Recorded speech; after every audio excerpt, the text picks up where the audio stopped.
All right. Good morning, everyone. This is something a little bit different. The synod is impacting my work life, and so I don't know if we're going to have any. I don't know if we're going to have any questions and answers this summer. There's the bomb drop. We won't have any question and answers until after Thunder Bay. So, but this morning I wanted to do something a little bit different.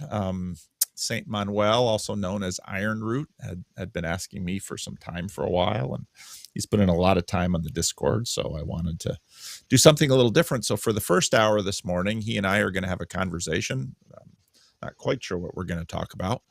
And then for the second hour, maybe we'll see if anybody wants to engage in the conversation that we have in the first hour from the chat room.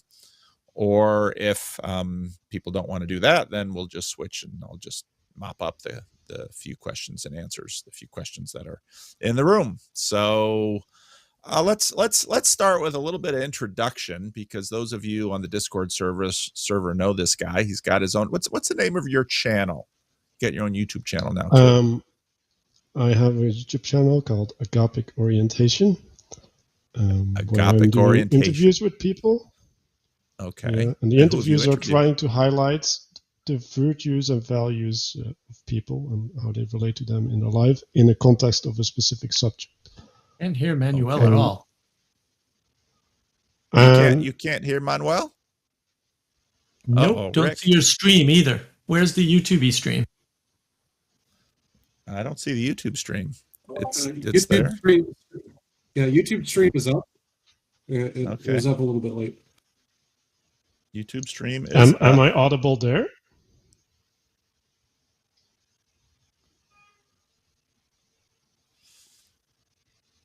Can anyone hear Manuel yet on the YouTube stream? I'm talking right now. You can hear him now. Okay. All right. Now I hear him.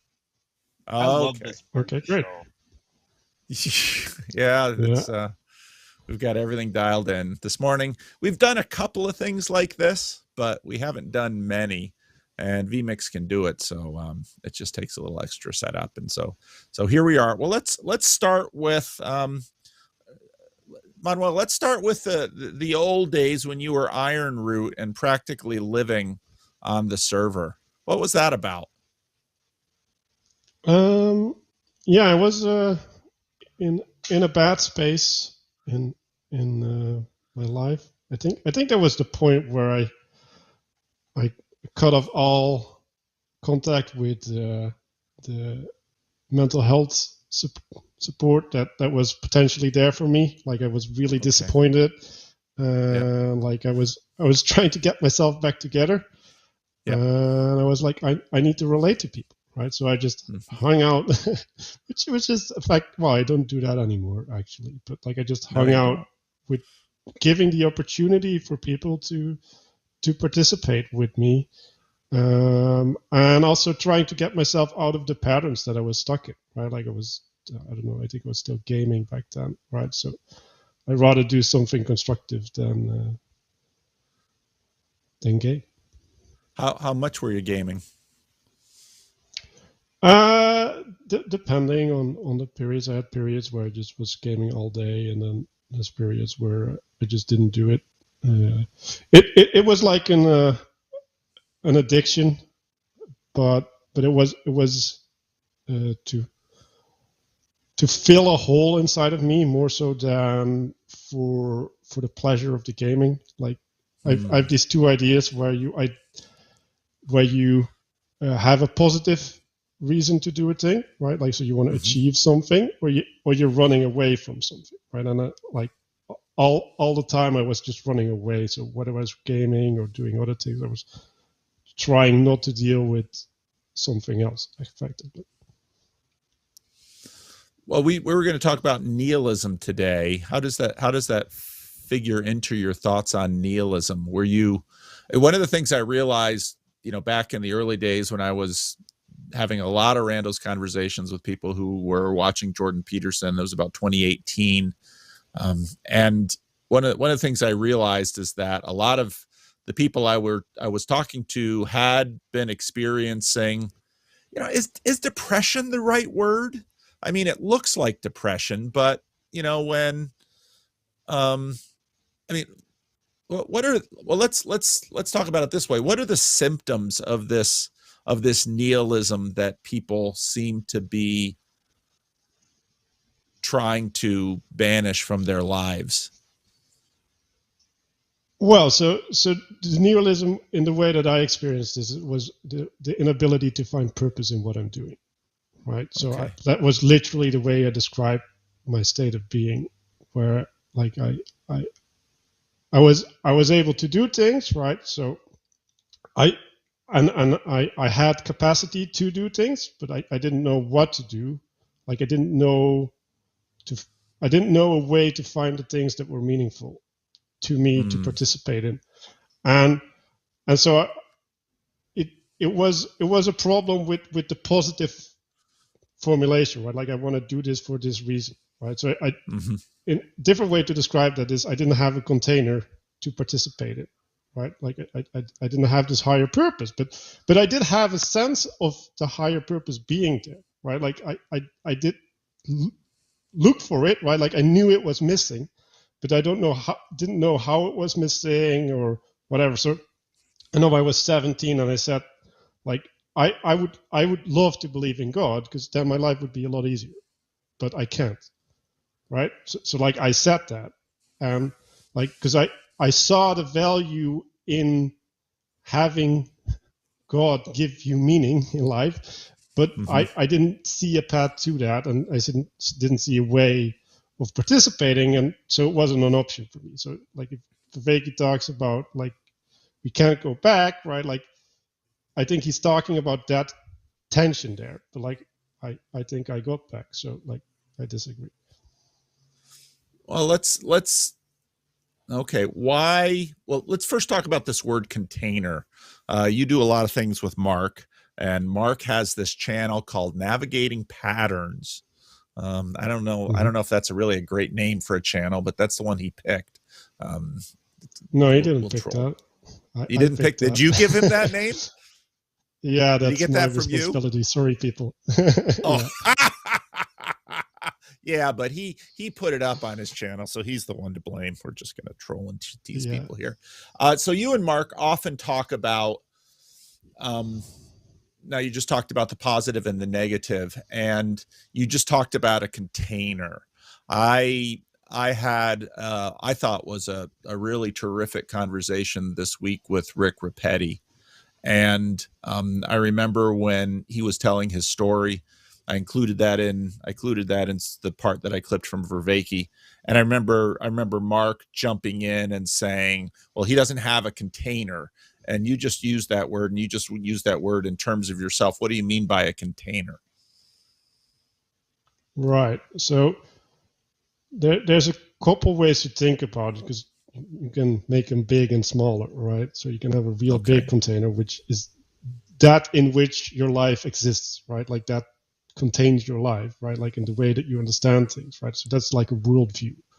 But you can have smaller containers, like this conversation contains, right? It constrains what we're doing, right? Like there's this spiritual aspect in which we're participating, and that allows us to employ manners, right? Like we're mannered towards each other, right? Like we're participating through certain patterns, and we're not transgressing those because we somehow recognize that they're there, even though we never communicated them. So I'm going through my notes because I have this idea of a body, right? Like so in a sense, right? Like the conversation is a body of which we are parts, right? And even the audience is a part of the body, right? Because like I can include them in the way that I'm thinking, and you're including them because you want to have me speak in a certain way and explain certain things that you wouldn't ask me if it was a one-on-one conversation. So there's all of these aspects, and there's also like, we're on the internet, so that's also giving aspects to the body that would be different in real life. And so this body is giving me an identity, right? It's telling me something about who I am if I'm rightfully participating in the conversation. And so you can look at that as a container, right? Like you and I see this same thing or somewhat like the same thing, unless we don't, and then the conversation goes wrong. And so we're in the same container, right? We're sharing the same space. Okay. How does your container relate to what Vervaeke is talking about when he talks about the arena? Yeah, that is a good question, because I've had a lot of discussions about arena with Mark, and one way to think about an arena is something that you construct, right? So if I think I want to get a drink, right, like my room organizes itself in a certain way that I can interact with, right? There's a different way that you can think about the arena. It's like all the ways that I can organize my room, right? So there's these different levels, right? Like where you're like, oh, is this the arena I participate with, or is it the potential arena that's afforded to me by the world? And the problem with the arena is that I don't have to share it with you, right? Like the purpose of a container is that it's a shared arena in some sense. Okay.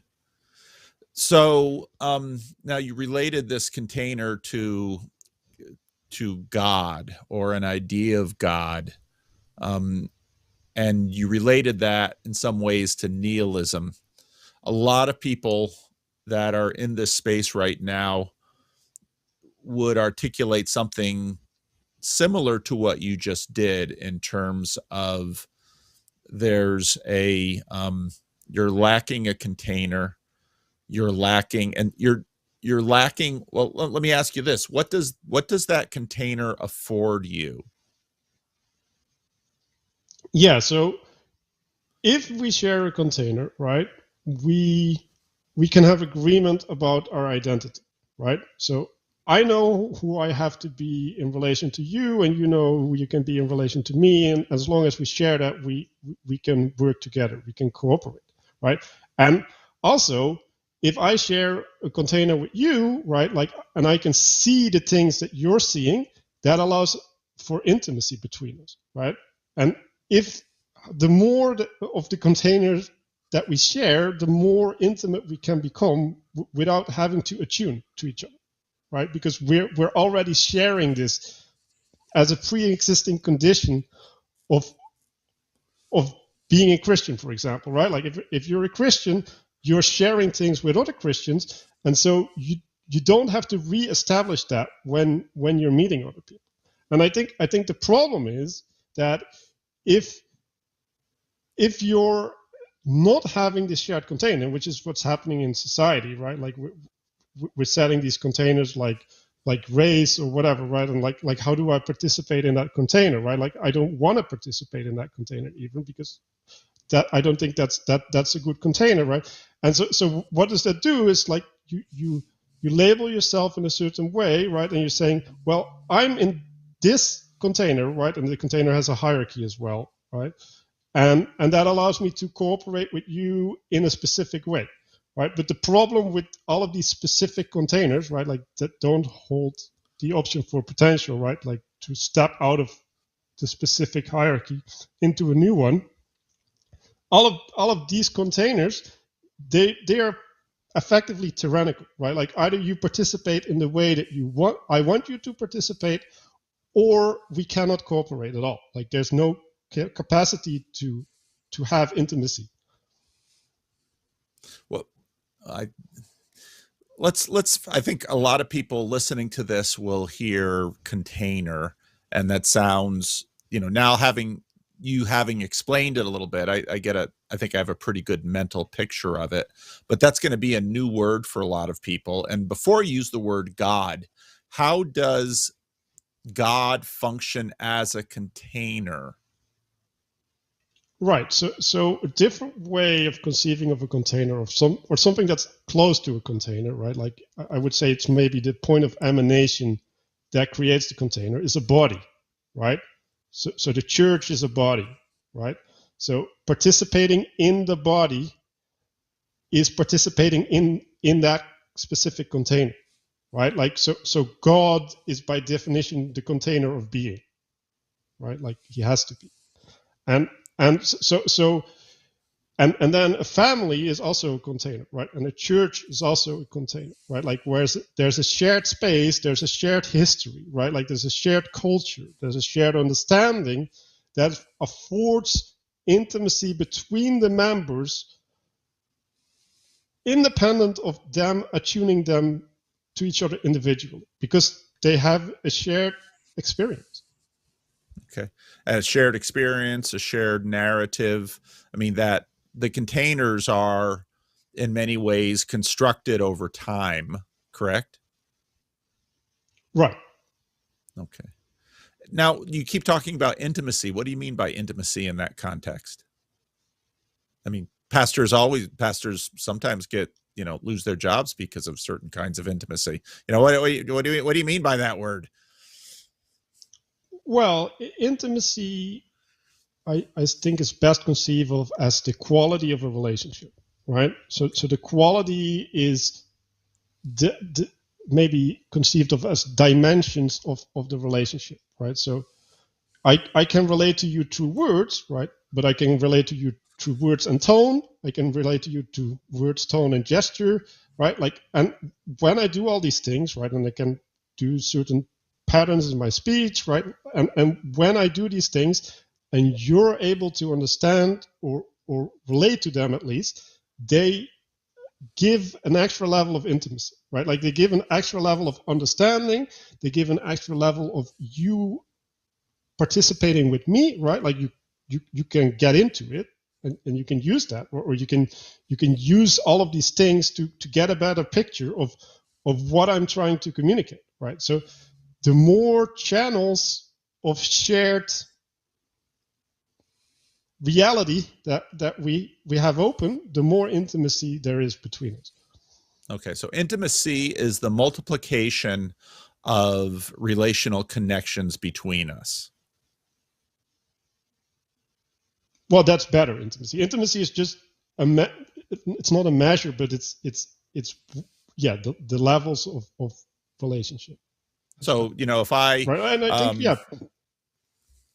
let's say I have levels of intimacy. Now, this is going to sound strange, but I have levels of intimacy with Rick. Rick just gave me a look like, no. And that's because, of course, the way the word intimacy is used. But Rick and I meet every Friday. We run this Q&A. Rick and I text during the week. Rick and I meet on Sunday. Rick and I enjoy talking about technology. Rick and I have a bunch of projects around church that we're working on: security cameras, fence, networking, live streaming, this channel. I mean, Rick and I have all these points of contact, and what all of those points of contact actually create are levels of intimacy. Now, there are levels of intimacy that I have, and this will put Rick a little bit more at ease in this conversation. There are levels of intimacy I have with my wife that I do not have with Rick. And vice versa, yeah. Right? Like you have intimacy levels with Rick that you don't have with your wife, right? Like and that's true too. Because sometimes, go ahead. Well, I think a different way to conceive of the intimacy is, how can Rick anticipate you, right? Like his capacity to, in a sense, if you're able to extend your body, right, or your will through him without having to articulate it, although even if you do articulate it, there's also a level of intimacy, right? But like, it's better to conceive of it as a non-verbal aspect, right? Like if you're able to communicate your will to the other person, right, like that requires intimacy, right? And when you start participating with other people without having to communicate this, because you're in the same body, right? Like you're doing the same dance, then magic can happen, right? Like then new levels of participation open up. Is that what you mean by magic? I mean, you use that word. Magic can happen. What do you mean by magic can happen? Oh, I'm sorry, miracles. Wrong word. Well, what do you mean by miracles? Well, a miracle is something that you didn't perceive as possible, right? Like so a different way is it's a level of intelligibility that wasn't accessible before, right? And that you can start participating in it. So think of it as a kitchen, right? There's two people in a kitchen, and if they work as individuals, they might produce something, right? But if they start anticipating each other's behavior, right, their efficiency goes up. They might be able to make more complicated recipes, right? And who knows how high they can go, depending on the amount of people and the attunement between the people. Well, I think I was actually last week, Saturday, my son Jared and I were working on this little problem we had of we have to run some conduit from the building down under a sidewalk and then out to what's going to be the pad where the automatic gate opener and closer is. And in order to do this, he had been sort of making a hole under the cement, and we had a hole this way. And so I had my hand in one hole and he was pushing a piece of rod through another hole, and we're, trying to connect so we could make this thing happen. I was thinking about the fact that what you just described too is also another word that I've been using often is spirit, that we are in some ways participating in a spirit. And you might say that project, addressing that problem, in some ways created a container. And so by virtue of that, we were talking to each other, we were looking at each other. I was feeling the ground as he was pushing things, and we're trying to figure out exactly where the pipe is. I mean, we're doing all of this stuff to achieve this end. And I want to connect it now to purpose, because I think a lot of what we're talking about what Vervaeke calls a meaning crisis. I think part of the difficulty people have in participating in this conversation and getting intimate in this conversation is this struggle with language. And so container, when I hear container, I think of something that I put my leftovers in. Like I've eaten a meal and I've got leftovers and I might eat them tomorrow for my meal. So I'm going to put them in a container and I'm going to put it in and I'm going to put it in my fridge. So, when we use this language, there's sort of actually using new words for something is also the development of containers, as you would say. And you and Mark have worked quite a bit on this stuff. You've talked quite a bit on this stuff. You and Mark have in some ways created a lot of new containers, and you've got a language which is fitted to address this meaning crisis. Gosh. See, this is why I never look at the live chat when I'm talking, because I just get distracted. I'm gonna have to look at Rick. You're gonna make me look at something else, aren't you? Yeah. Okay. Oh, that doesn't work either. Just adjusting my stuff here. So, part of what I want to do in this conversation is do a little bit of translating, because in your story, I mean, there's a level of container that people share by virtue of their stories. And when you talk about, some of the journey that you've been on over the last 4 years, I think it very much fits this meaning crisis conversation, doesn't it? Oh yeah, definitely. Right. Like I was talking about not having meaning in my life. Right. So yeah, like the meaning crisis conversation is definitely a problem. And the reason that we got into this, or at least the subject that got brought up, is I said to you, nihilism means that you can't construct your own narrative. Right. And so I see the narrative as the higher level, right? Like it's not the story, but it's the structure of the story, right? Like it's something that you can participate in, while the story is the actual expression, right? Like it's the manifestation of the narrative in relation to you as the individual, right? So if you don't have a narrative, right, or you could see it as a container, but the narrative is something that allows you to contextualize yourself, right? Like it allows you to say, well, I'm going to school because I want to be a doctor, right? Then you have to want to be a doctor, right? Like you have to have the conviction, right?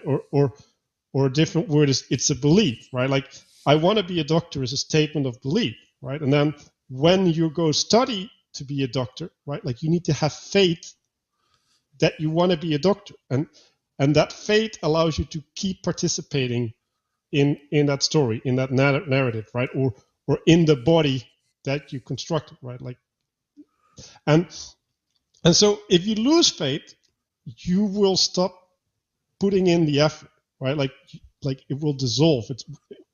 It will stop to exist for you, right? And if you regain faith, you will engage with the narrative that you're in, right? So I think faith is really well conceived as the capacity to participate in something, right? Like and as long as you're, and the something is a body, right? Like it is a coming together of things that makes the sum that's bigger than the whole, that's bigger than the sum of the parts, right? Like that's what you're participating in, because you're participating as an individual with the external world, right? And you're combining that, and you're in the combination, you're also creating the spirit, right? Like, so you get that language back. But I think the spirit is something that manifests, right? So the faith allows you to manifest the spirit in what you're doing. And if you lose faith, you lose the spirit, and you lose the capacity to participate. And I think that's what happened to me, right? So I did have belief in myself, right? Like I believed that I was capable, but without the meaning, I couldn't live in faith. Like I wasn't able to do that. You know, it seems to me that one of the containers we're dealing with in this is individualism, and there are assumptions in there. And it seems to me that this loss of, see, a lot of these words I think get sort of slippery, because I really like how you brought the word faith in at this point.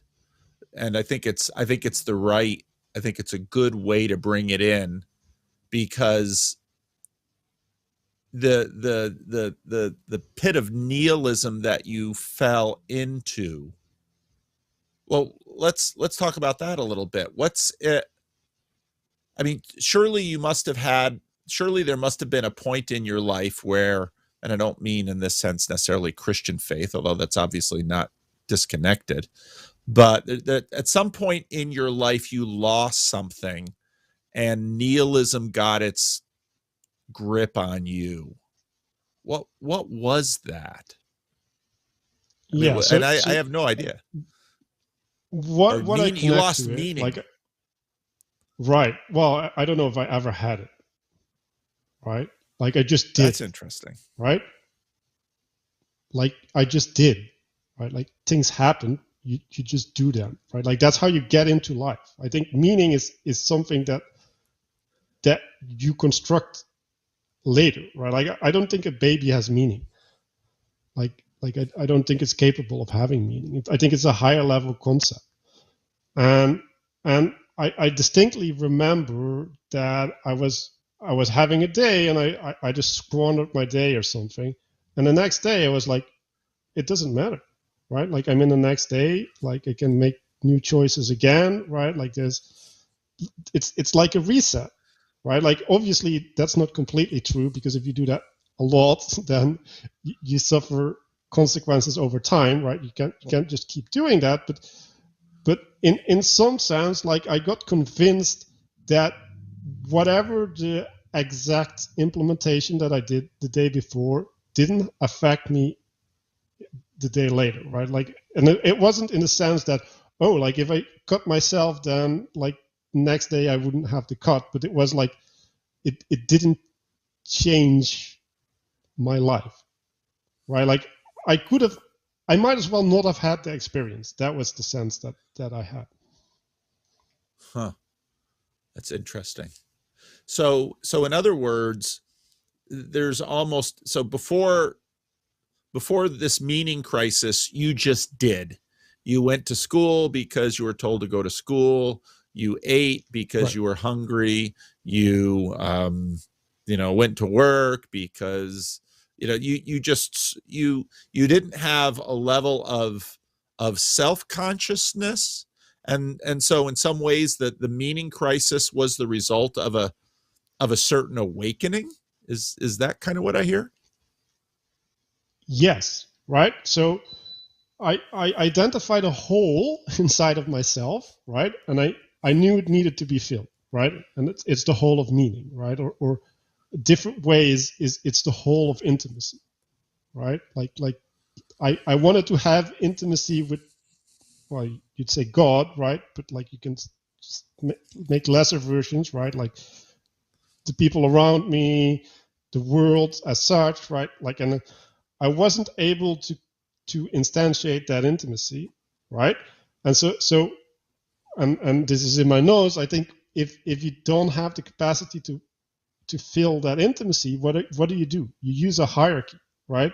You participate in a hierarchy, and the hierarchy will fill the intimacy, right? Because you can, through the hierarchy, you can get intimacy, right? So if the hierarchy is participating in school, right, like because that's what you do, you get up at this stage, right? Like you just have the structure and you participate in it, and it's the structure is effectively given by above, but above is the school now, right? Like it's not something higher, right? Like you can remain the capacity to function, but you have to. Well, I had to. I had a deep sense that I had to replace that with true intimacy, right? And I was trying to achieve that, and I did not like I didn't have the capacity, and I don't think my environment had the capacity to fulfill that need for me.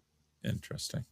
So does this have anything to do with sort of the loss of public Christianity in the West, do you think? Yes, right. So one, I've been raised secular, right? Like I think both of my parents were baptized, but they weren't practicing Christians, right? Like they just effectively ignored it, and they weren't disrespectful towards it or any of these things, right? Like, but it was just a non-thing. Like it just was not an issue. It's like, oh yeah, like that's a church and that's a castle, right? And they didn't make a good distinction between those two. Whereas like, okay, yeah, the church is this religious thing and the castle is this military thing, and it's history and it's cool, right? Like that was more the attitude towards it, and so the whole spiritual dimension was literally missing from the home I grew up. Like it just didn't exist. Like it's like it still doesn't exist because my parents cannot participate in that way. Like I've tried, like I tried a lot, and like sometimes I can get them to have glimpses, but like they can't participate on that level. And I can tell for me, right? Like I've been doing this now for like 3 years, and I've undergone this transformation, but like I had to work hard for this, right? Like I meditate twice a day. I did yoga twice a day for 2 years, and I'm starting to open up, right? Like the third eye or whatever, right? Like the ability to see the spiritual is a thing that I'm slowly developing, right? But I'm definitely not there, and like I'm seeing also how hard it is for anyone else to get there, right? Because you have to have that commitment, right? You have to even see that there's something to be seen, right? Like knowing that there's something to be seen, and I think this is what Mark is talking about all the time, right? Like knowing that there's something to be seen is a step that's so big, right? Like that we don't even have to talk about what there is to see. Like that's not even on the table, right? Like just knowing that there's something to see is already too much for people. and that's what I've been encountering on the Discord. Like I've seen people, I've talked to people, I've learned approaches to people to confront them with the aspect that the material domain isn't sufficient to explain everything and how to get beyond that. But like it's just a really, really hard message to get people to engage with. Is this the kind of thing that is sort of diminishes, recedes, and is lost over successive generation, then forcing individuals to have to do a lot of hard work to reclaim it? For example, something analogous to the fact that now we have this internet, and the internet is built on these, right now we have these coaxial cables or fiber optic cables, and they're connected to server farms, and all of this is connected into an electrical grid, and there are roads that help the people. In other words, there's this enormous communal infrastructure that affords what to us is at this point so ubiquitous, such as messaging or texting or watching YouTube. All of this is sort of afforded by this massive infrastructure that we have in urban areas in the developed world, where we can do all these things. It almost sounds like there was in our civilization a container, as it were, sort of a massive infrastructure that deployed a sense of meaning to people who didn't, maybe they had to do little things to maintain their connection to the network. For example, at my home or here at the church, I don't have to reconstruct the internet every day. Rick and I don't have to keep running lines and monkeying with switches and stuff. For the most part, I just pay AT&T a little bit every month, and I get to participate in this vast fiber optic network, and we get to connect to the internet. It almost sounds like in the West, successive generations were participating in this large container, which slowly just sort of receded, and your parents, let's say, they didn't have a meaning crisis, but they weren't necessarily, they do. They do. Okay. But they didn't they have don't know, this, but they do. But they didn't have the symptomology of it that you did. No, they got depressed, and they framed it differently for themselves, right? So the way that they related to it was different, right? So I really knew it was meaning, right? Like, and in some sense they cheated because they had me, right? So they had me, and no, but I told you about the school I agree. giving me the structure, right? Like I gave them the structure, right? Like I gave them a sense of meaning that, like, I don't have a kid, right? So there's and like I'm looking for a wife, because I know that if I get a wife, then, like, you hear that, ladies? He's looking for a wife. Yes, ladies. But that will provide me the structure to participate in, right? And that will provide me with a purpose, right? Like it's clear, right? Like, but like I for some reason I can't be my own purpose. I don't know what's going on there, but like I can't get there. Like I can't be my own justification. Yeah, maybe I should think more about that. But it's fascinating, that aspect. Well, I think you're exactly right. You can't be your own purpose. You can't be your own justification. And I see messages in our society trying to inspire, but underneath that attempt at inspiration, there's an admonishment, and in some ways an implicit fault finding that everyone has to be their own justification. But I think you're exactly right that you can't. And in fact, I like your container language now that I understand it better, now after you've sort of fleshed it out, that I don't know if I'd choose that word container, but we'll use it because that's what we have been using in this conversation. It's that which contains, right? Like Yeah, that's what a container is. It's terribly abstract, and it's not terribly evocative. Well, okay, so let's go back to the example with the infrastructure, because I think we need to flesh that out a bit more, because I think it's good. So I think if you're looking at it as what is there to do for a human being, right? Like, what do you participate? Well, in the past, what there was to participate in was really direct, right? Like, so it's basically the 4 seasons, right? And the imposition of the world upon you, and like maybe there was a war sometimes or whatever, right? What happened with all this technology is there just was more to participate in. Like, there was just more, right? And Peugeot says the world is attention, right? So there's more to attend to, right? So if we look up, right, like there's a certain time we look up, right? And like if as a society you spend less and less time looking up and you spend more time looking sideways, then at a certain point the pool that the up has starts to dissipate, right? Like it. So now you have to have structures that I think that's what a church is, right? The structure is the church is structured or that reinforces you to go and look back up every Sunday, right? Like, that's what you do. But like you said, right, like you can either go to the pub or to the church, right? So now there's competition, right? Like the pub makes you look down and the church makes you look up. Yeah. And sometimes it makes you fall down. So yeah, like both can make you fall down. Depends on the church.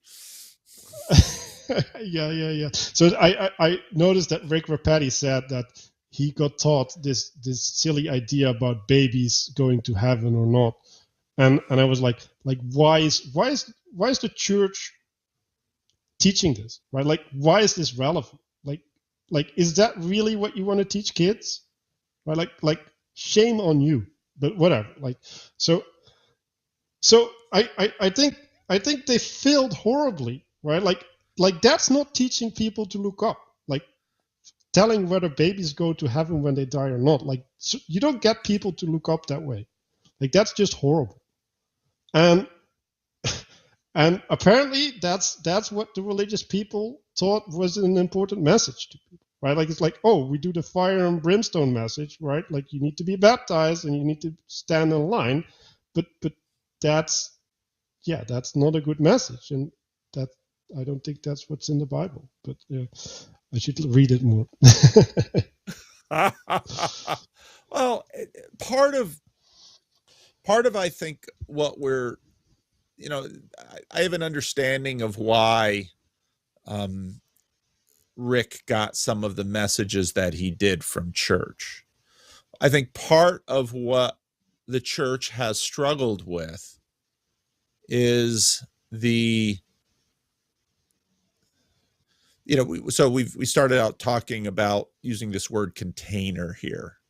And, I sort of wanted to push on you to define and contextualize and translate that word, because it's not a bad word for what we're talking about.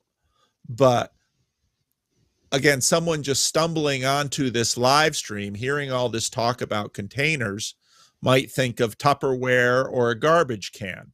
And whereas Tupperware or a garbage can, I don't know if you know what Tupperware is. It's just basically plastic containers that you put your leftovers in. Part of what this church struggles with is the continual movement, and over the last couple hundred years, the accelerating development of culture and the obvious increasing competition.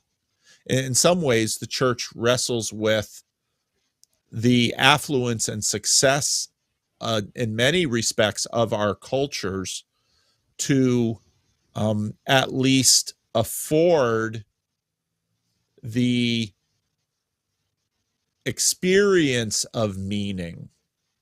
Sometimes in less productive modes.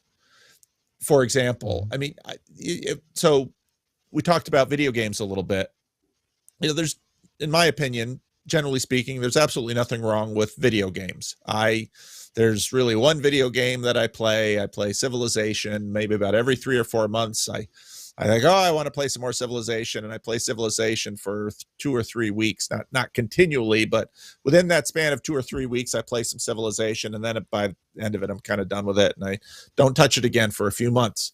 And often after I play Civilization for 2 or 3 or 4 hours, I get to the end of it, and I ask myself, was that really the best way for me to have spent this last 4 hours? I'm not getting any younger. I've got limited time in this world. But part of what that video game does for me, or that computer game does for me, is afford me a sense of meaning. I start out with little units, and then I establish a city, and then I build more cities and a network of cities, and that feels very meaningful. Well, yeah, it can, and it's right? It's way more. You can fun. Also optimize it, and if you just optimize it and you just do all the efficiency things, then it's a task, right? Like your relationship to the game defines what the game means to you, right? So if you find the game a way to connect to your son, right? Because I heard you play together, right? I play with my son. That's way more meaningful when I play with my son. Right. So but it's also like, I want to test myself, right? I did this map last year, and I want to see if I can do better, right? Like, okay, like you can find meaning in that, right? Like, so yes, right? And yeah, I want to say a little bit more over container. So you wanted to connect container to spirit, right? And the thing that we do in this thing that we do on the Viveki server is Lectio Divina, right? So what we do in Lectio Divina is we set the container, right? So we set a way in which we're going to participate, right? So when you're like going to the computer game, you're implicitly setting, I want to go do this, right?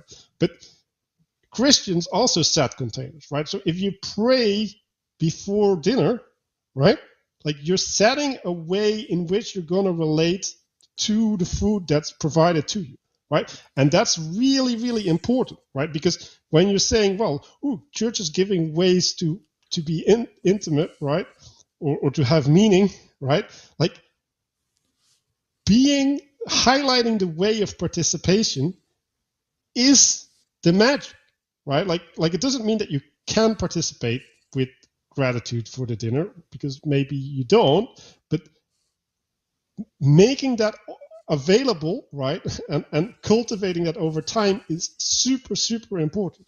And like when you throw away all these minor aspects that contextualize, right, or contain your experience, then you just get an individual experience, right? Like now you become, your experience isn't the same as the person next to you, because like they might be thinking about their computer game, and you might be thinking about whatever is happening at school, and you're not living in the same reality anymore.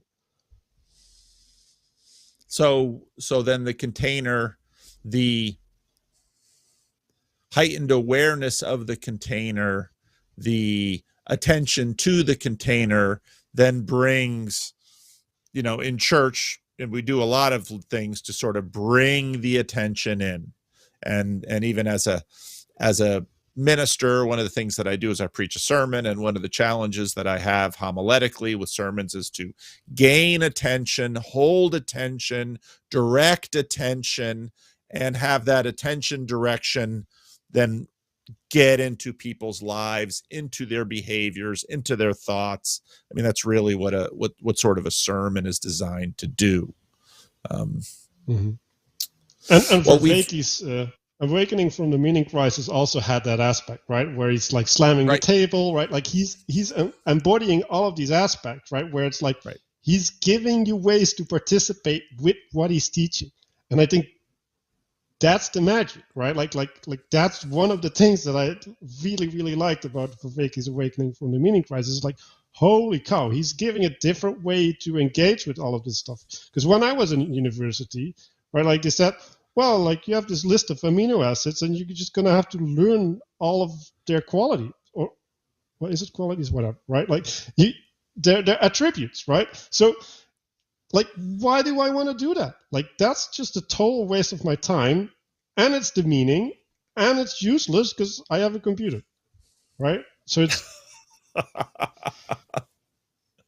In other words, but that sort of comes back to the whole change bit, because the educational regime was designed for a world in which you didn't have a computer and you didn't have Google and you didn't have the internet.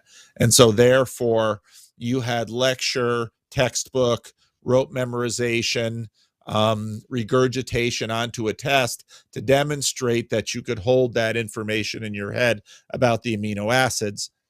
And you got to a point where you said, I'm going to object here. Like, okay, university wasn't made for that. Like, that wasn't what university was for, right? Like, university was there to educate, right? Like in Plato's way, right? Like to bring you into the light. Like, and so no, the purpose of university was to participate with the bright minds, and they gave you a container in which to participate to develop yourself, right? Like that's the purpose of university, not this like, oh, get into this place and do this thing and read this thing. Like that's fairly modern. Like that's not what a university was. Well, we could have a long historical conversation about that, but what you just set up, let's say, a comparison between two realities, and maybe one of the ways to describe that would be one has magic and the other does not. Right. Because what you said in terms of what you think the university is for is to seek truth in a meaningful manner. Mm-hmm. And sort of the mug jug, as my seminary education prof used to say, you know, you can either have it from my mug to your jug or from my jug to your mug. That kind of memorizing information as such, and isn't even really information, it's data. So, but again, this is something that has been disrupted, reformed, because, I mean, when you talk about Plato, you're talking about this academy. I mean, there have been all sorts of iterations of, let's call them formation institutions. The modern universities very much grew out of the church.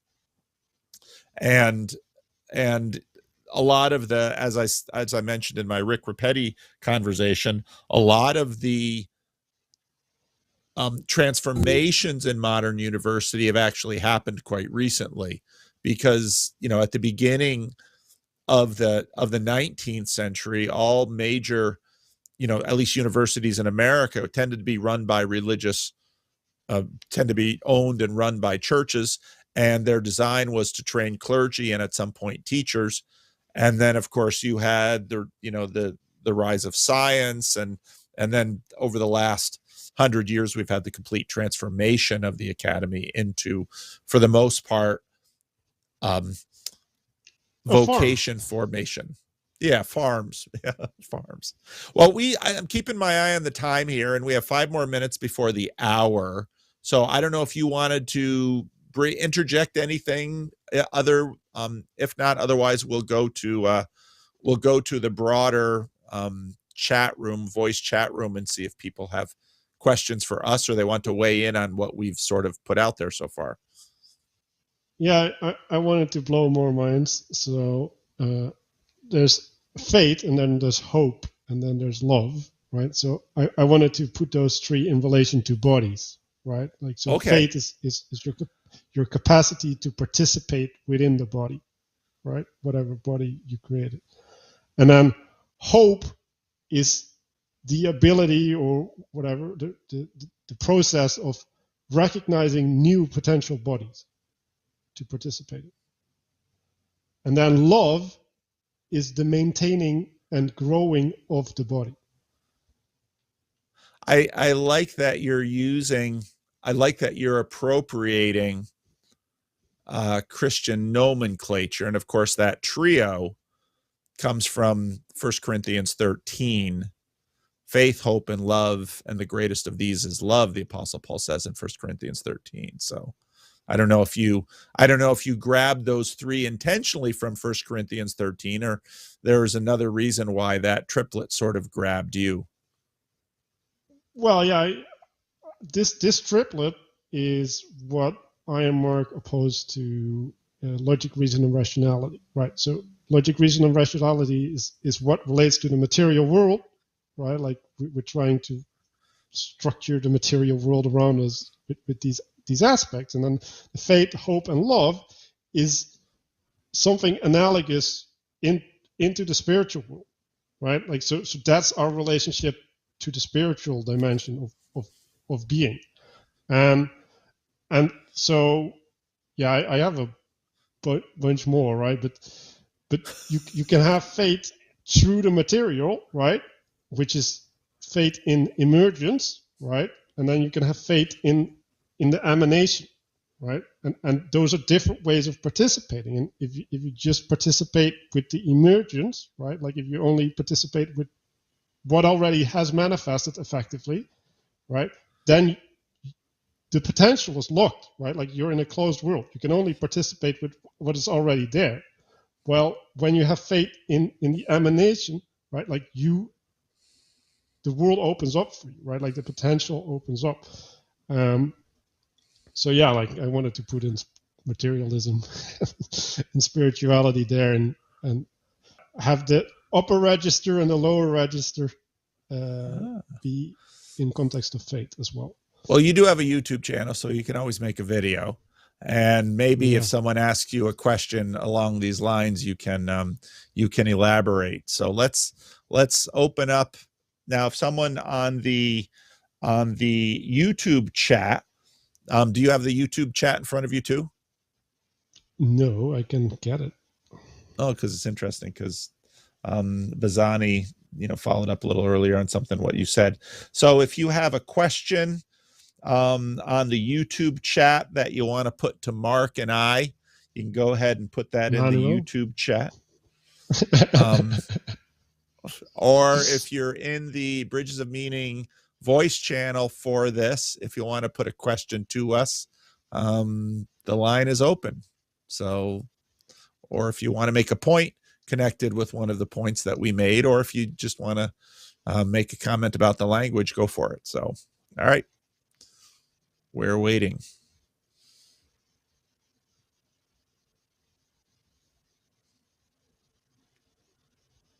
Okay. I was wondering what's been the benefit of the greater benefit of having the language of container and developing that. So the purpose that we have for container is in relation to this Lectio Divina practice, right? So we're like, okay. Why don't you explain Lectio Divina a little bit more?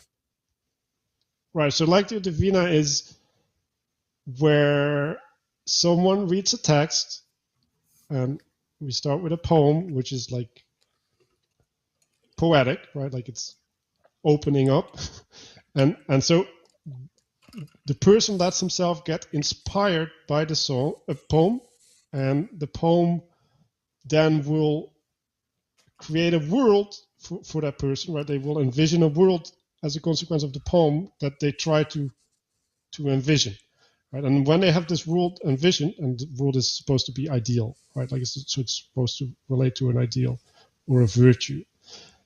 The person is supposed to see how they can participate in that world, right? So how how can I be a part of that world? And then when they do that, they try and envision what they need to change, and then how they can manifest that change in their lives, right? So it's a process of seeing what the text brings alive for you, and then trying to become the thing that's important, right? So it's a practice of getting an aspiration, and then finding ways to enact that aspiration. And when we made it a group practice, right? So we do 2 texts, and then we create 2 worlds, and then from the 2 worlds we try to create a 3rd world, right? So we're trying to give as much space to the potential to manifest as we can, right? Like, so the 3rd world is no longer contained in the text, right? Like it's coming from your participation, right? Like that's the important part, right? And so what you're doing is you're drawing something out of you, right? Like something you find important, and then in that importance, you try to find how you can enact that, right? Like how you can participate with that. And I think that's a really valuable practice. And we do it together on every Wednesday, and people can participate. They can find us on Awakening of the Meaning Crisis Discord. But we've developed that practice, right? Like we've done this a lot of times, right? We base it on John Vervaeke's version of it, which is an individual one. We do it in a group. And what we needed to do is we needed to find a way for people to participate, right? Because you want to be there, but you want to get from it what you need to get from it, right? And like, how do you do that? Like because that's an amazingly difficult question, right? Like how do, like, you can put it into church, right? Like, how do you pay attention in the right way at church? Like, what does that even mean, right? So you need to have a set of constraints, right? You need to have, and the thing that we do is we set an intention at the start, right? But you also have to have the set of constraints that the container provides in which you can enact your intention, right? So we've been wrestling with, okay, like, how does that work? How can we do this correctly?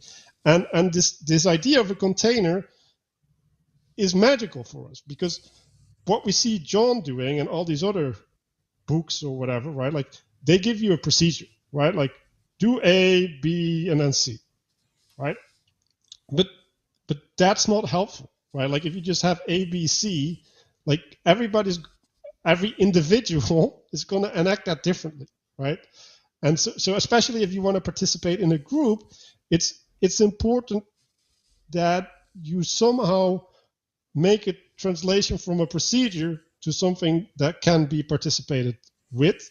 And I think the magic to resolve that is the container. Chad, did that answer your question?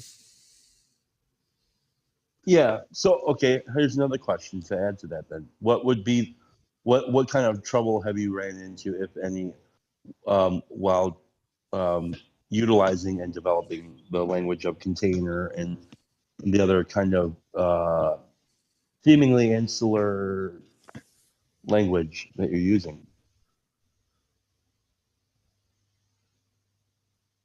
Well, with the container aspect and trying to implement the container aspect, it's you're relying on people's skills, right? Like, you're relying on the participants' capacity and effectively your ability to invoke their ability to participate in the right spirit, right? But if they don't have the capacity, you cannot have them participate in the way that you want. Like, that's impossible, right? And then it's like, okay, so maybe they who do have the capacity, right? But the language that I'm using isn't connecting in the right way to invoke what I want, right? So now you need to have a way to communicate, to give a sense of the spirit, right, that you want to the other person, so that instead of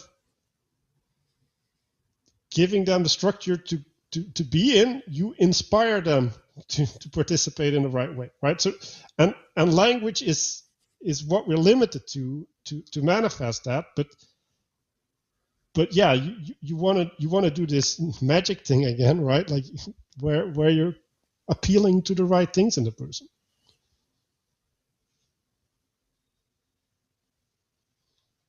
Okay. All right. So say we all wants to know about what the best beard oil is. Do you use any beard oil, Manuel? I actually do use beard oil, but I am not an expert, and I only use it because my parents gave it to me. So that one. My wife gave me some beard oil, and I've never once used it. And this beard is completely natural. I'm gonna have to trim it before synod, but so there's the beard. There's the beard thing. All right. Any other questions? Go ahead. Jean was trying to ask a question there. I don't know if you heard him or not. No, I didn't. We're hearing you. I don't think Paul is hearing you. He sometimes mutes people and doesn't realize it. I'm not muting anyone. He doesn't That's look muted. You might want to jump out and jump back into the chat, John.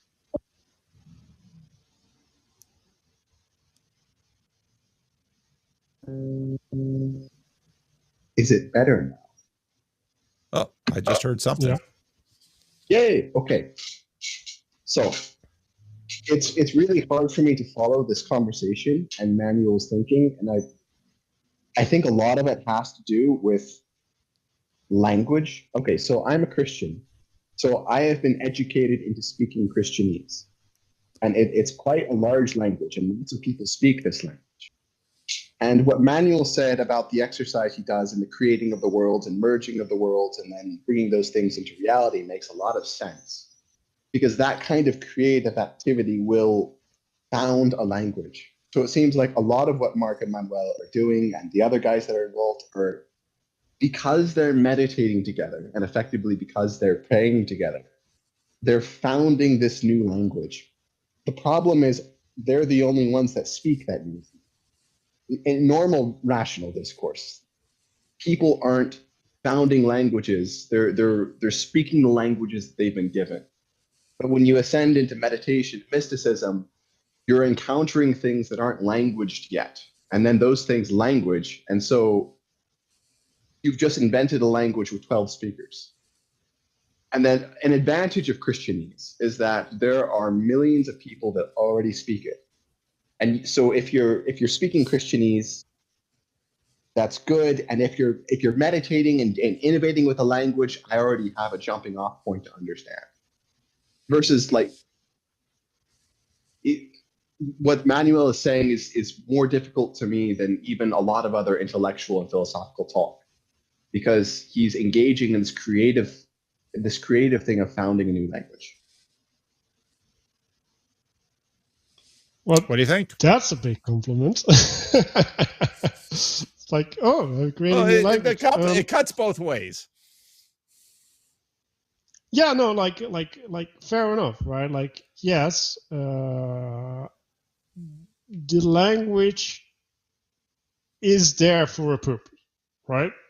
I'm gonna immediately admit that hopefully other people thought of this stuff before, and they use different words, but maybe not, right? Like maybe there is some unique aspects of things coming together that just weren't put together before for some random reason. But what I try to do is I try to look at reality, right, and how it's manifesting, and I'm trying to use a pragmatic framing of like, okay, like how can we do something with this, right? So what is the highest thing, right? Like, and the fractal nature of the thing, right?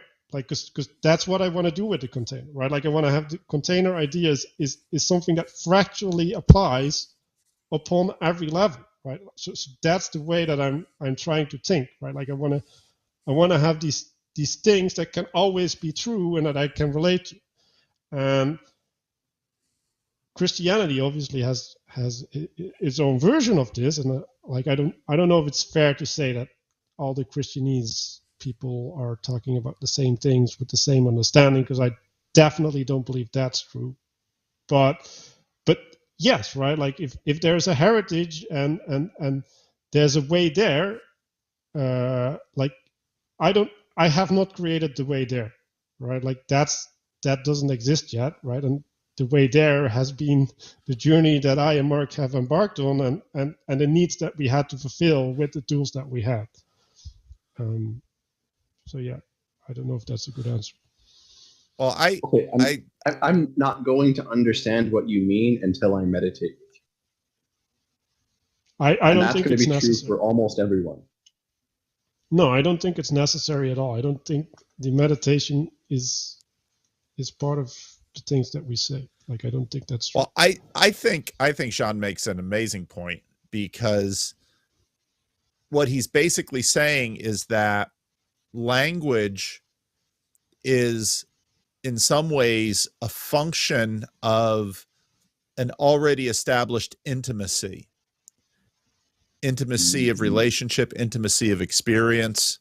And I think I agree with Jean on the point that he made, because you already have this long established Christianese out there. And what Christianity has been is this massive narrative that was successfully deployed to multiple generations and millions, billions of people. And it's a system out there that has all sorts of affordances, so on and so forth. So there's the one piece of it. I think and so, as a Christian minister, it's easy to say that, it's easy to promote that. But what I want to point to, though, is right away early in the conversation, when you made the point, Manuel, that all of this Christian language, all of this container that was Christianity, that is all over the place in the Netherlands. There are churches, there are schools. In fact, the roots of my own Christian denomination came from Dutch immigrants.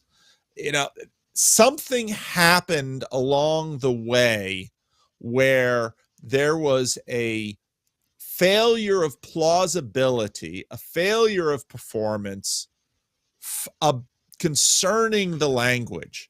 Now, however we want to frame the story that Rick Rapetti told about the babies in limbo and his experience in the Roman Catholic Church, I think we can agree that that story expressed that story was one example of a pretty significant failure. A failure of the church, a failure of the container of language for a generation. And, I don't want to be too hard on the container of the generation. There's always sort of a reciprocal transjective quality to this. The church fails the people and the people fail the church. I mean, it usually goes both ways. And so part of what I see developing, especially around John Vervaeke's work, which is his religion that's not a religion, a different, cognitive grammar, this whole project is an attempt to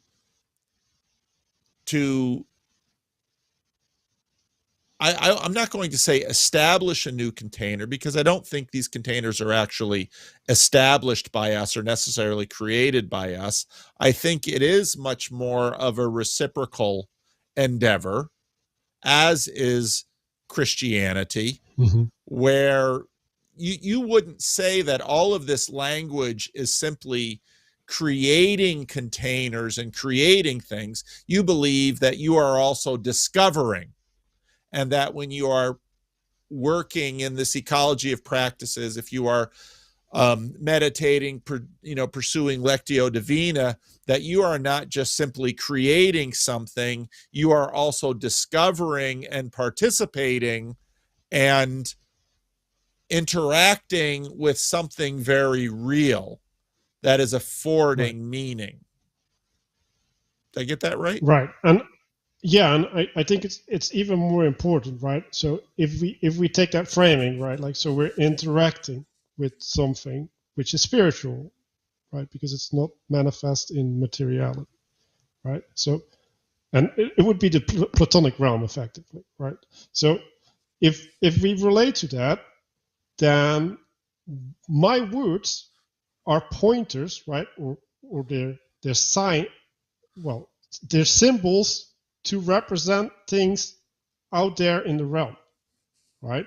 So I don't think it's fair to criticize me for the use of my words, because all I'm doing with the word is I'm trying to point at something here, right? Now you can say, well, the way that you explain... What? You can finish your point. Okay, I have a great we'll have counterpoint. Manuel finish his point, and then you can bring in your counterpoint.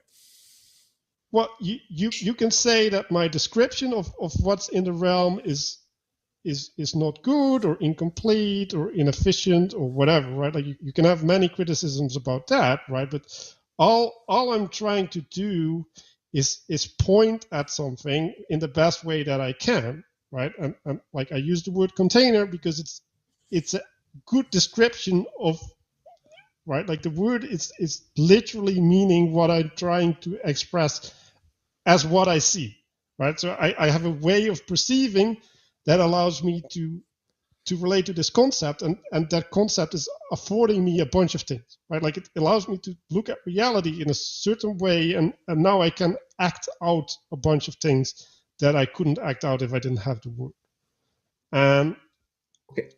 And yeah, right, like I can't expect people to see what I see, right? Because like they haven't had my experience, they don't have my context, right? Like they don't have the ground that I stand on. They don't share that. And like this is my argument for Christianity, right? Like with Christianity, you share the ground that you stand on, right? Like, and like this is why I'm going towards Christianity, because I think like that's the ground that you stand on, and like it's the best ground that there is, because I don't see a good competitor for it, like at all. Okay. I want to use a brand new word that I just learned 4 minutes ago called transjective. So I posit that there is a transjective relationship between us people and the spiritual world. So there's a spiritual world that is existing independent of us, and then we're perceiving with it and interacting with it. But when we interact with it, it changes us and we change it. So if you're interacting with an objective spiritual reality, it's objective, or it's existing independent of you, but also you have accessed it. And so because you're you, your perception of it is it's different than other people's perception of it, because you've interacted with it and it's interacted with you. And so if you go and you interact with an independent spiritual world, and then you come back and you language it, and then you create symbols and you're talking about the thing that's existing outside of you, if I'm trying to access that spiritual world on the basis of the symbols that you've brought back, then I'm going to access a spiritual world that's flavored by you, right? It's existing outside of me, but now because I'm using your words, there's a piece of you that you left behind in the spiritual world. It's got your signature on it, and then that signature is making it. You're using my gift. Like I don't think I influence the spiritual world. Like I don't. I think it exists, right? So all I'm doing is perceiving it, right? And all I can do, this is literally a limitation that humans have, is like I can only tell you what I see, right, and how I do it. Like I don't have access to more information than that, right? So yes, right, like that's flavored by me, because like that's all I have access to. But I don't believe that the spiritual world is a consequence of me. Like I think it just is. And you have this saying, right? Like everybody's touching the elephant, but they're touching a different part, right? And it's like, okay, like maybe I'm on the other side of the elephant. Like maybe that's true, but I'm still touching the same elephant. Yes, but when you I have touch one the more elephant, question. you left behind some hair or some pieces of your dead skin. And now that's sitting on the elephant. And when I touch it, I touch the elephant and the skin that you left behind on it. All right, I'm going to move to That's just Anselman's postmodernism question. as well. Well, we'll get you in too, Jacob. But Anselman had a question here, which I think Anselman says, I would ask Mark why he seems to shun exploring Christian theological language. Do you shun that? I don't know that you do. Well, first it's Emmanuel. Yeah, like it's Manuel. Second time, but anyway, like I don't shun exploring Christian language. I have a problem with Christian language, and like maybe that's because I haven't dug into it enough. But like I feel like there's an abandonment of consistency. I've been criticized for my perception of that, but I have not perceived where I'm going wrong, right? Or if I'm going wrong, because like I'm not convinced that I'm going wrong yet. But no, like I am exploring the Christian ideas, right? Like I brought up faith, hope, and love. Like I think they're super important. I listen to Peugeot all the time. Like I think his stuff is amazing. And then language of creation, like also amazing. Like I wouldn't frame things the way that they're framed there for pragmatic reasons. Like that doesn't mean that I disagree with what's in the book. I just would like, okay, like I want to have a container that people can participate in, right? So I'll just use the same structure, right? Like the structure of the world, because I agree that's the structure of the world, in different symbolic language so that people can access it. And like maybe I lose some information when I do that, but like I rather have people feel the elephant than that they don't realize that there's an elephant. Okay. I think it's a fair answer. All right, Jacob, you had something you wanted to get in? Yeah, this idea that you leave some skin on the elephant, that's just postmodernism trying really hard to get rid of objective reality. No, you can't feel the skin somebody else left on an elephant. An elephant is really big, and God is really big, and we're really small. And God is real. God is real in a real way. And that's why when we 7 billion people reach out to God and something real comes from God, it's much bigger than just our silly, if we all think together and our collective conscious. No, it's real. All right. I didn't hear a question, so I guess you don't have to answer anything. Well, yeah, like I think the proof is in the pudding, right? Like so like if the collective unconscious is touching something, right? Like either it's gonna exist, right? Like it's gonna accord to reality, or it's not functional, right? And strange things are gonna happen. Like and so there's always a test of truth, and like if you're not true, you're not true. I wanted to push back too. So, look, the people in the meditation hall that meditate with us all the time, and there's not too many left, they actually don't always understand the language. That this doesn't happen. And a lot of people come onto the server, have come into the server in the past, and they don't stay, they don't attend meditation. They get our language and they go off and use it. And they come to get our language in many cases. Because yes, language can become jargon, and that's the negative aspect, where you're stuck in your container and you can't get out. And it's too small to, we'll say, communicate with others. So if you're an architect and you build buildings, you have a whole set of jargon, and when you try to communicate that jargon out, it doesn't work. Absolutely, that can happen. It is not inevitable, though. And the thing that language does do is that language allows you to create that bridge between maybe your small container and my small container, and show us that there's a place to meet, and then maybe we both see a larger container in which we can cooperate. And that actually does happen. And that's the positive aspect. And that's where, when you're creating a bridge of meaning, you need a language that connects to the container the person has.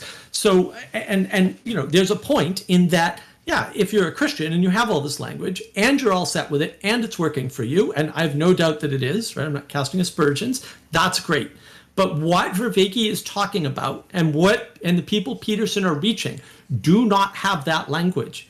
And I think it's because, you know, Manuel's done a brilliant job throughout this conversation of making the point, we didn't have the larger container where that language was used from parents, maybe from society. Like, those things were not seen at the time. And if we don't have that language to reach those people, and I would argue those are the people in the most trouble, then we need to develop it. And that would be my defense of our use of this language, and Paul's excellent way of connecting that in a way that makes us better at communicating it, and Christians in particular better at understanding it, because I still believe our you know, many live streams, Paul, and also our last conversation with Father Eric and Joey, that the messaging is really important. And if you're using a messaging, you know, evangelizing in a language that people don't understand, you're not going to get a good result.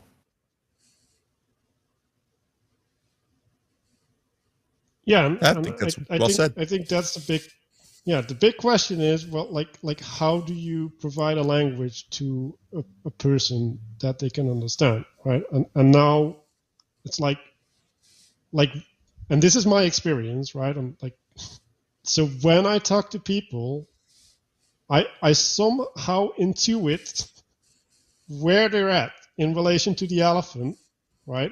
And I can see the paths and the struggles that they have, right? Like I can see that in my mind in a certain way, right? Like it's not a visual picture, but it's a feeling, and I can use that in the conversation to point things out where they're stuck, right? Because people, like, everybody's stuck, right? Like, if the show is talking about these levels of existence, right, and that you can only swap between a level through faith, right? Like there's this leap of faith that you need to do, that you can participate in the higher level, right? Like you first need to realize that it's there, right? And there's two ways that you can realize it, right? Like, one is like you get launched there by taking drugs or having an experience or whatever, right? Like you just get jammed up the level and you're like, okay, now I need to deal with it. Or like there's an authority in your life that you trust, right? Like there's a hierarchy that you participate in that lifts you up slowly through effort. Like, and that's the better way, right? Like that's the healthy way, because if you just get launched somewhere, and this was Rick Petty's problem, right? Like, oh, I'm too high. Yeah, you're too high because you don't have the grounding. You don't have the ground to stand on to relate to all of these things, right? And so you're building like a pyramid, right? And you need to broaden the base in order to build a higher pyramid, else it's not going to work.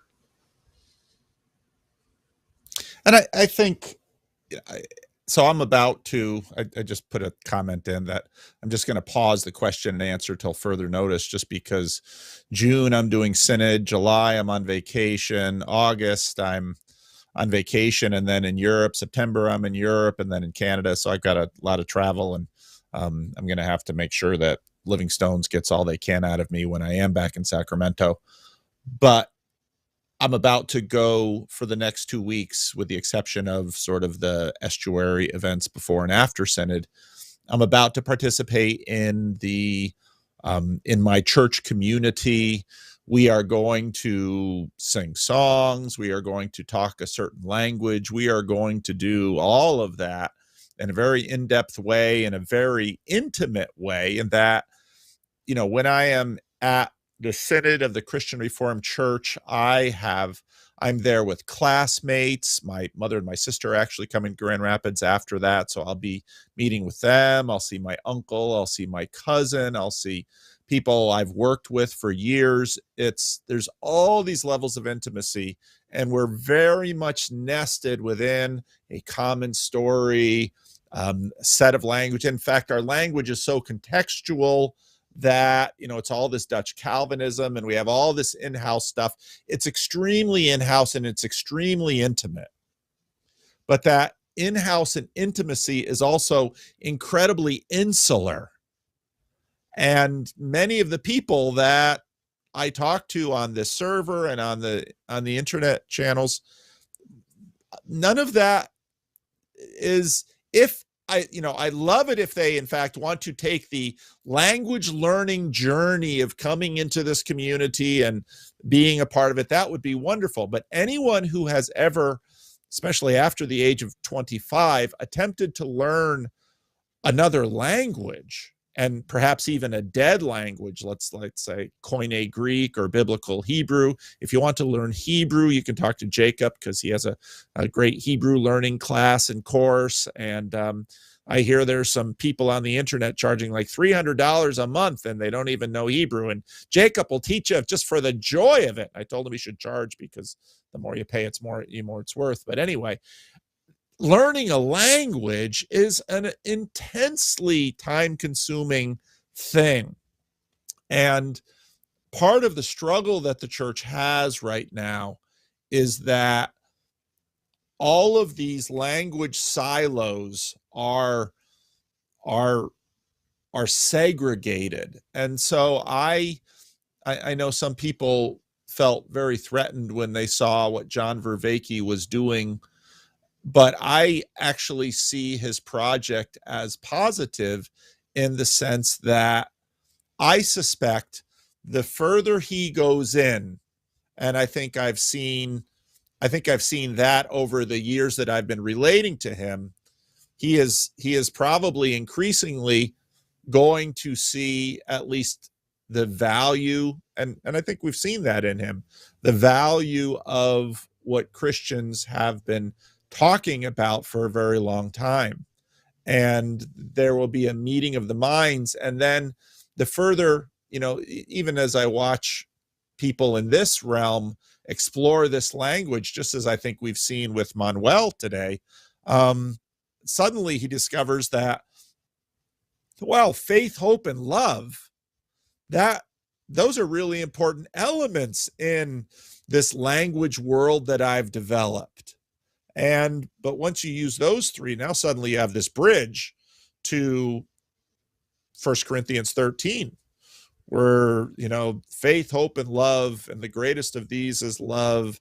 If I speak in the tongue of men and of angels, but have not love, I am nothing.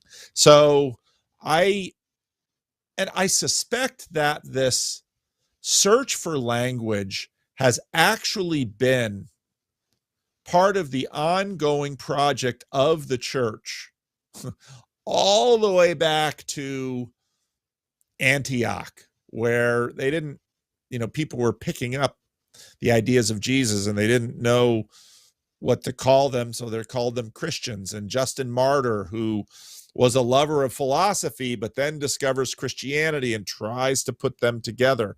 I think every generation tries to put their world together, because, and we live in a very dynamic culture right now that is always developing new language. And so every time the culture develops new language, we have to figure out how on earth that relates to the old thing. So I actually see all of what's happening here as I see it as good stuff in terms of my job as someone whose calling is to help people understand the Christian language, the Christian story, the Christian life.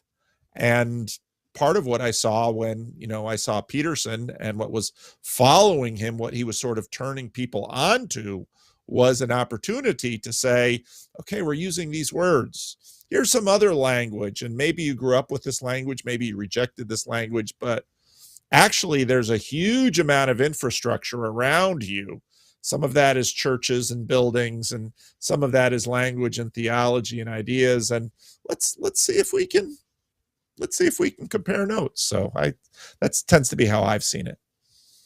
Yeah, I think a couple things about language, right? Like, so language is trying to relate. Well, it's like a metaphor, right? Like, so I use the word body, which is also a Christian term, right? But Yeah. the body is consistent of organs, right, that participate in the whole, right, and that make the whole function, and they're necessary, right? Like they're not optional. 1 Corinthians right? 12, 14. Yes, that's right. Same book of the Bible.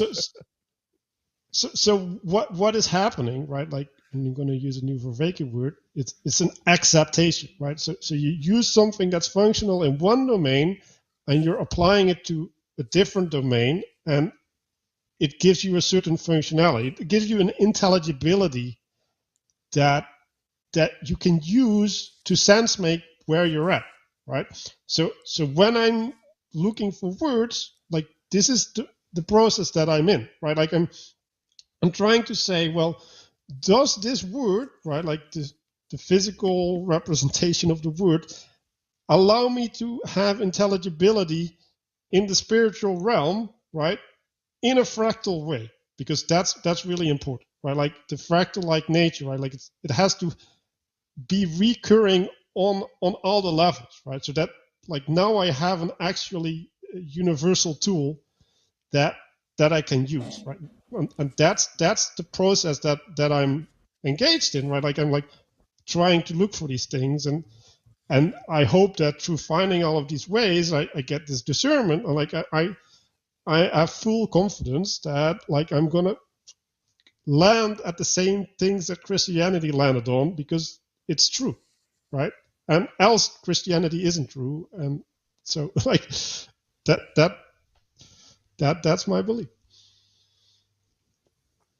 Okay, good.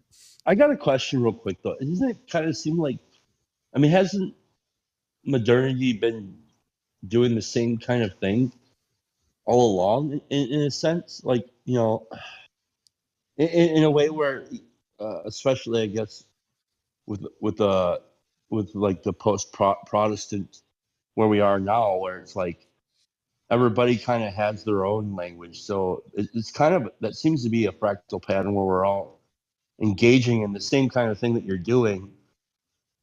I don't know. Do you know what I'm asking here? I'm never really good at this stuff. Oh, my apologies. I think humans beings do this all along.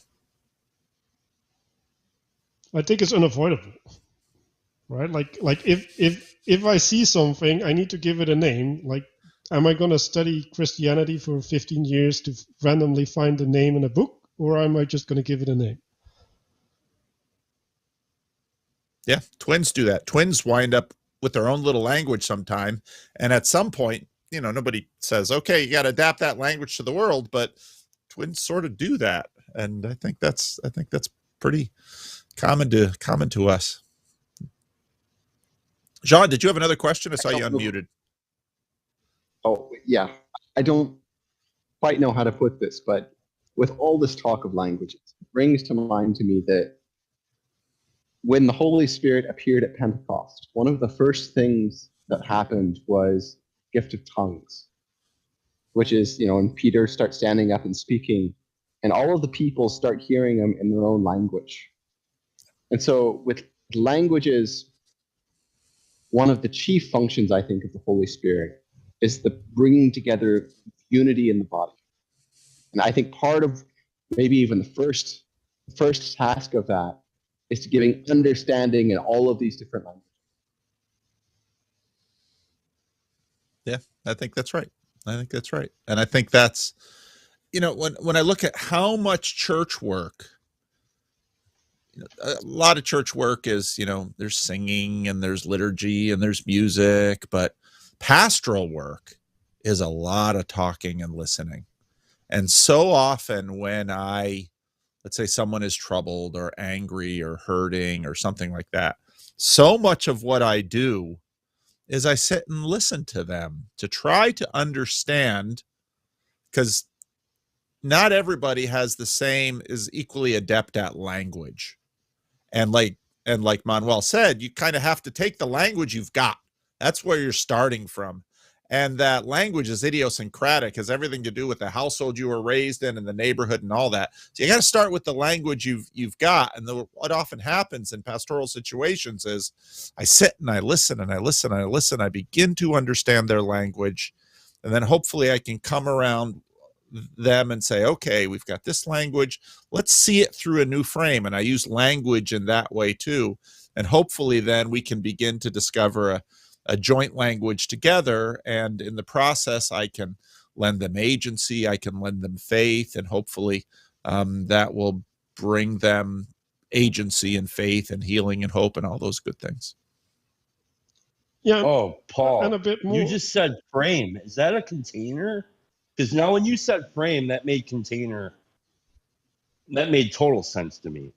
But maybe that's just because we've been listening to you for so long. That changed everything. Okay. No, well, is there a nuance? No, there is a nuance, right? Because a frame is a way of intelligibility, and a container is bigger because it's a way of participating. And like I want to expand on what Paul said, because he was talking about lending agency, right? But like he's also an authority, right? So a lot of times people come in and they have a problem and they don't have the right language, right? So they don't have the intelligibility to relate to what they're struggling with, right? And then from the place of authority, right? Like I would say authority is granted by your understanding of the intelligibility, right? Like so there's this form, right? And the form is granting you the right to say what you're saying, and you say, okay, like this is happening for you, this is relating this way, and this way, and now that person can make connections to what they're going through, and they find ways to relate to it that are better than the way that they're relating to it now, right? And I think that's where authority comes in, and how it's valuable, and how it's relating to language as well. Yeah, and authority also in terms of this, I mean, the container as in the church. Now, there's a great deal of difference if someone is a believer in the church and they believe in authority and they trust in authority and they come to me and say, you're a minister of the word in the Christian Reformed Church, and I have this question, and I'm going to sit and I'm going to listen, and I'm going to believe and trust, and all of those are facilitated by the container. Now, outside of that container, in a sense, on YouTube or in a channel like this, I have to sort of demonstrate authority because it might not simply be granted because we're not sharing the same container. Right, and you do that by pointing up, right? Like you see what I see, right? Or even the trick that Peterson does, right? Like you can also make a person see by themselves, right? Like you've had this experience, right? And therefore, right? And then you don't have to rely on your authority, but you're just subsuming their own authority in some sense. Yeah. Good. Anybody else? That's why I really love the estuary protocols and stuff.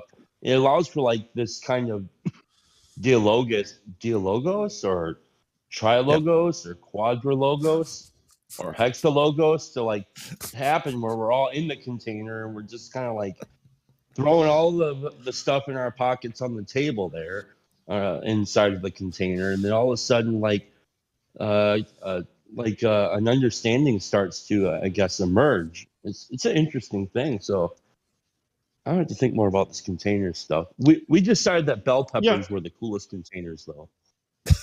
And I think a container is also something that can hold stress, right? So if you're in a container, right, like, and you know why you're there, like there's a sense of security that can be provided where you can step outside of your normal boundaries, right? Because the container gives you a sense of safety, right? Like, for example, if there's a festival and like there's a bunch of police around, right? Like that, the fact that there's police, right, around the place changes the participation in the place. Like it just, there's a sense of safety, but there's also a sense of constraint that's coming with that presence. So maybe that would be a difference between a frame and a container. Like a marriage is a container, but a marriage, like a frame, can't be a marriage. Like that doesn't make any sense. Mm-hmm. A marriage is very much a container. Yeah. You can use the marriage as a frame to see the world, right? Yeah. That, like, you can participate in the frame of marriage. And as we said before, Manuel's still available. So, you know, he's just putting that out there.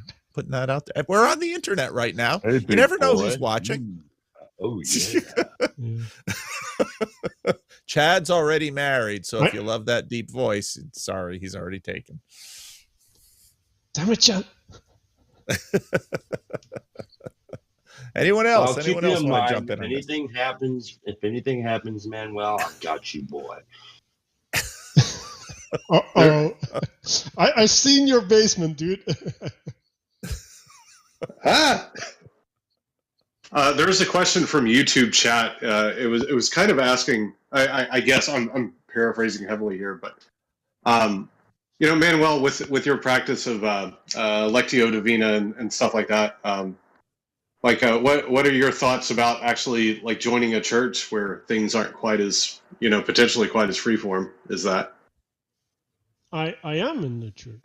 I am participating for like close to 9 months now, I think. And I've been really enjoying it. I've been learning the language in a different way, right? Because it's like honor, or like all of these strange words. It's like, okay, like, and the fact that I have to learn what honor is to honor someone, and it's like it's just, in some sense, it's silly that I have to learn it, right? But like, if you never get taught, like, you never get taught. Like, that's just where you're at. But yeah, no, I've been participating. I had this experience where they said when you're asked how you're doing, you should respond with I'm blessed, and that's like one of the first things where I'm like, no, like I got really upset about that, because I'm like, no, like you can't discard the truth, right? Like I get how important it is to live in faith, right? And to truly believe that you're blessed, right? Because that changes the reality that you live in, right? Like, it changes the arena in which you participate, right? Like, or you set a container of potential for yourself if you could consider yourself blessed, right? Like, you're highlighting the good in the world. Like, you can interact with the good if you consider yourself blessed, right? While if you're like, oh yeah, I had this horrible day and I ate this wrong thing, blah blah blah, right? Like, if you're in that mentality, right? Like, now the world that's manifesting in front of you is valenced in a negative way, right? Like, you're gonna point things out wrong. So there's a really important value in conceiving, speaking, participating in faith, right? Like, in the positive way, in the good. But I don't think you can impose it, right? Because you can't deny reality, right? Like, if you have a bad day and you have a broken leg, like, you're not doing well. You're not blessed, right? Like, or at least you might be blessed from if you're reasoning from zero, but like, that's not the mental space that you're in, reasoning from zero at that point. But that was my only real objection. I am just fascinated that, well, part of it is that there are these, I mean, we're talking about people innovating on language outside of the church. There's huge innovations of language that get faddish within the church, and the whole blessed thing is one of those. So I'm just cracking up thinking about someone telling you, you know, how are you? I'm blessed. That is so, I mean, that's the upside and downside of Christianese. These things develop and they don't last very long. And so there's things that develop in the church and they go away. You can find that in music in the church often, especially in Protestant churches. Songs coming, especially now.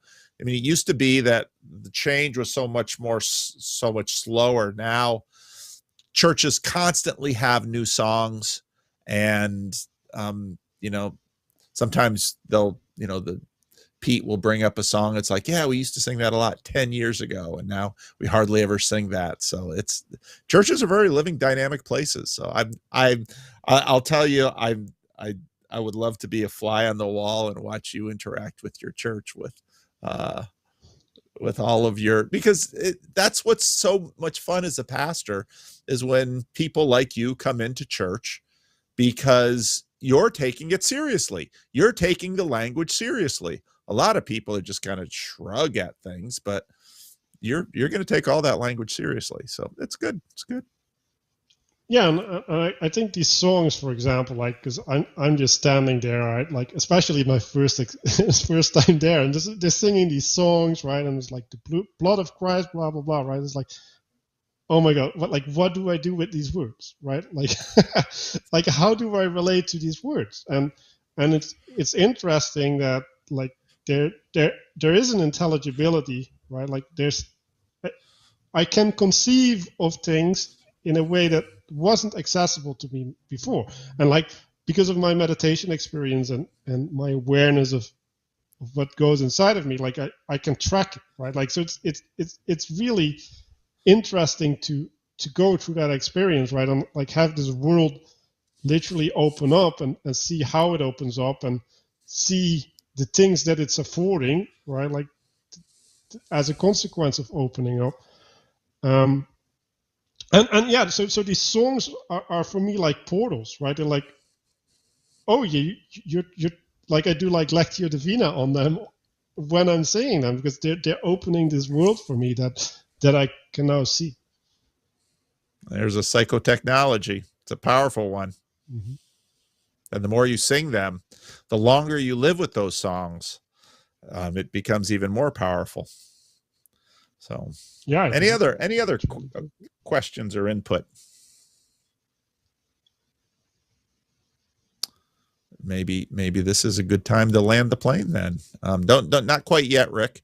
Like I said, I think I'm going to pause the Friday Q&A until at least after Thunder Bay. I'm going to be, like I said, I'm going to be in and out of Sacramento pretty much continually between now and Thunder Bay. I was talking to one of the organizers of Thunder Bay yesterday. Only 17 people have bought tickets to Thunder Bay so far.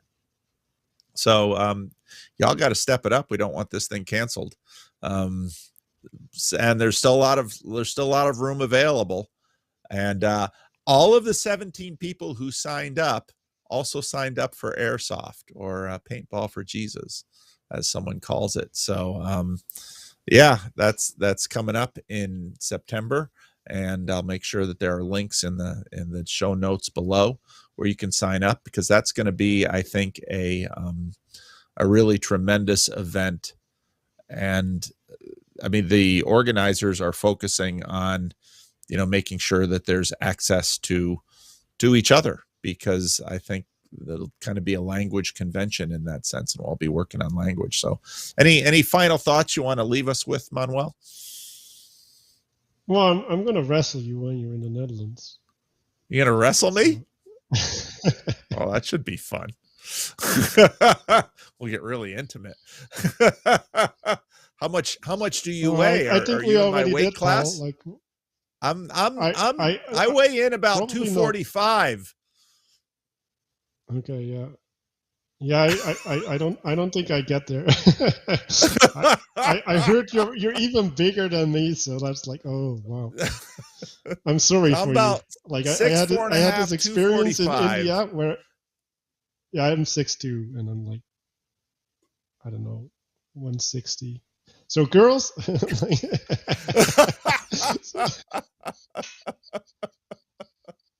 Oh wait! I have to right. say women. I humbly apologize. Oh, well, he's learning, because I'll tell you, dealing with women. Oh yes, it is a matter of language. It is a matter of language. Women have their own language. Trust me. All right. So thank you all for watching. Those of you who are in the Discord server, the conversation can continue there. But in terms of the internet, thank you all for your time and attention. And like I said, no more Friday Q&As, at least for the time being. And yeah, sorry about that. I wish we could do them, but I'll just be traveling. I don't know how much content. I mean, some of you will have noticed there was a big drop this week in the amount of content I'm putting out. Might be kind of a drought on the PVK YouTube channel this summer. Got a lot of stuff going on, but we'll see. You never know. So thanks, Rick. Yeah, I'm going to make sure I have more content so I can reach all your audience. All right, so more chance for what's the name of your channel? Agapic Orientation. Agapic Orientation. So more chance for that for the other channels. All right, Rick, you can end transmission.